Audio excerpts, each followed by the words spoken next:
Salut à tous, Congo Orient 26 News, dans le Zer d'Ouvira, province du Sud Kivu, à l'est de la République démocratique du Congo.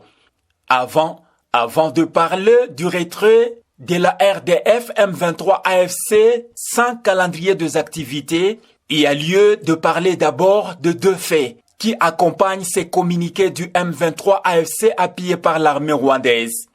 Le premier, c'est l'arrestation d'Emmanuel Shadari, proche de l'ex-président de la RDC Joseph Kabila.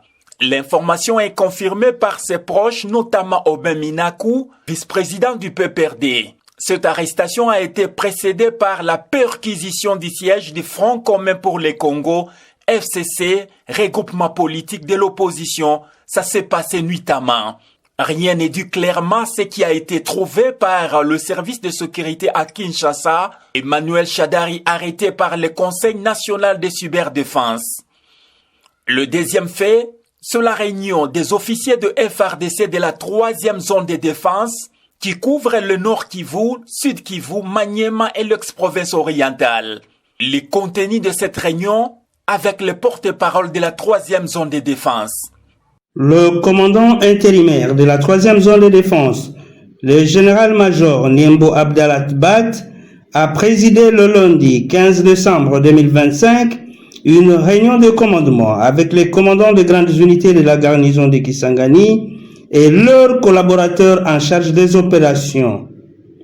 Au cœur de cette rencontre, des mesures sécuritaires à prendre pour sécuriser la ville de Kisangani et ses environs, pour permettre à la population de bien passer les festivités de fin d'année et de Noël. À ce sujet, il a insisté sur la vigilance tous azimuts et le professionnalisme des militaires. Le général Niembo a exhorté les commandants de grandes unités à prendre leurs hommes en main et à faire respecter le règlement, la discipline et les valeurs militaires. Il les a appelés à travailler la main dans la main et à lutter contre la désinformation véhiculée par les réseaux sociaux en cette période critique et sensible que traverse notre pays et marquée par l'agression de notre pays par le Rwanda. Nous devons nous réveiller de notre sommeil, sortir de notre torpeur et prendre toutes les dispositions nécessaires pour faire échec aux intentions de l'ennemi, a-t-il enfin souligné. Parlons-en maintenant. Retrait du M23 AFC appuyé par l'armée rwandaise à Uvira.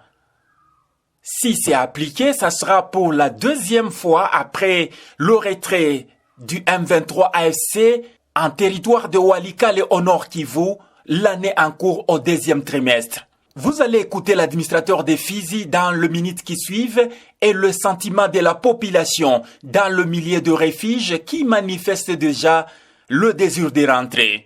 Qu'est dû exactement les communiqués? Les communiqués du M23 AFC appuyés par l'armée rwandaise annoncent leur retrait dans la ville d'Uvira afin de rentrer dans leurs anciennes positions d'avant la chute de Kiliba et environ. Ces communiqués interviennent 5 jours après l'occupation de la ville d'Uvira par le M23 AFC appuyé par l'armée rwandaise le 10 décembre dernier. Eh bien, ce pseudo-retrait sera partiel ou total. Du côté gouvernement congolais à Kinshasa, ça doit être total. Du côté gouvernement rwandais sous couvert M23 AFC, les communiqués est moins bavard à ce sujet et n'a aucun calendrier d'activité. Sous pression de l'administration Trump, les M23 AFC et les forces armées rwandaises ont, dans un communiqué rédigé en anglais, annoncé le retrait de la ville congolaise d'Uvira dans la province du Sud Kivu.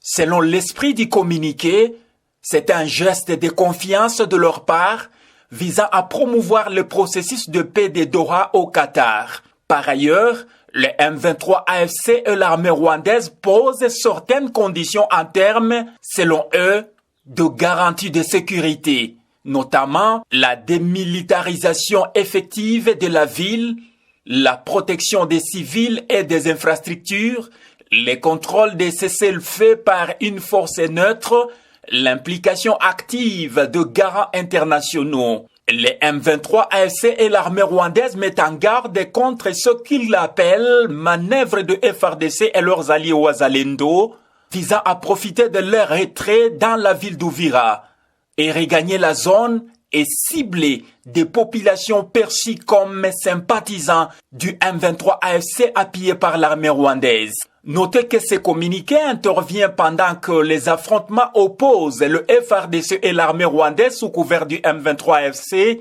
se déroulent à une dizaine de kilomètres de la ville d'Uvira, précisément à Makobola, indique Etunda Maïcha, président de la société civile de Baraka. L'engouement des militaires qui étaient à Baraka, on est en train de déployer les militaires vers Suima, Mboko. Les affrontements se trouvent à Makobola et FARDC et Wazalendo se trouvent à Munene. Il y avait des affrontements le dimanche, mais à partir d'hier et aujourd'hui, aucun affrontement qui est signalé là-bas. Uvira, Makobola, 12 km. Oui. Là, c'est grave. La plupart qui se déplace vers Tanzanie, Burundi, presque Douboari. Oui, parce qu'il y a les ministres qui arrivent, l'encadrement des militaires par tous les niveaux, ici à Baraka, et il y a le déploiement des militaires vers Suima, avec ambition de récupérer Uvira, selon leur dire. Non, nous avons besoin de la sécurité parce que le gouvernement est là pour nous sécuriser.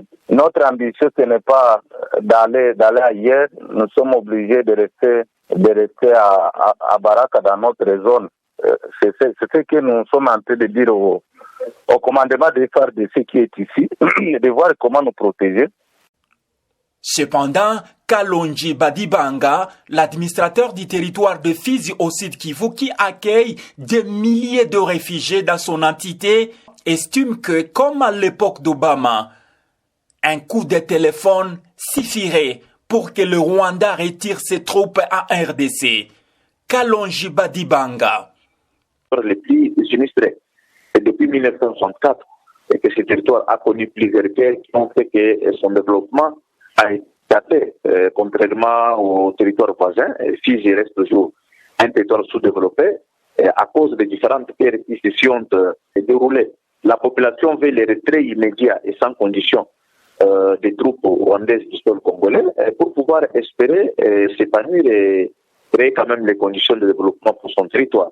La population incrimine et est inquiète de voir que la grande puissance des États-Unis et qui a réuni les deux pays, la RDC et le Rwanda, dans un bureau ovale du président Trump, et que subitement c'est le Rwanda qui défie la grande puissance économique et militaire du monde. On ne comprend rien parce qu'on en a vu la fois passée, et l'année passée quand le M23 avait encore pris une partie du territoire précisément à Goma, à l'époque du président Obama. Il a suffi qu'un coup de fil pour que le Rwanda puisse se replier. Et nous voulons que ce scénario puisse encore se répéter et que les troupes rwandaises quittent le sol congolais pour que la population puisse retourner dans leur domicile et évacuer librement les occupations. Les États-Unis ont fait pression sur le Rwanda parce que c'est le Rwanda qui est le parrain du M23. Ils doivent se retirer du territoire congolais. Point barre.